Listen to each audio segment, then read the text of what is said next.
ખાંભાના ચમકા ગામ નજીક ગુજારો અકસ્માત સર્જાયો। સ્કૂટર અને છગડો રિક્ષા વચ્ચે અકસ્માત સર્જાયો। અકસ્માતમાં 8 લોકો ઈજાગ્રસ્ત થયા। એક બાઇક સવાર વિદ્યાર્થીનું મોત નીપજ્યું।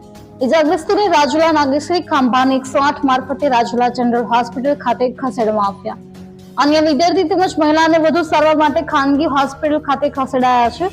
વિદ્યાર્થીઓ શાળાએથી ઘર તરફ અને છગડો રિક્ષા જામકા તરફ જઈ રહી હતી, જે દરમિયાન ધડાકાભેર અકસ્માત સર્જાયો। ખાંભા પોલીસે ઘટનાસ્થળે પહોંચી વધુ તપાસ હાથ ધરી છે। બ્યુરો રિપોર્ટ અકબર સૈયદ, જીએ ન્યૂઝ, જાફરાબાદ।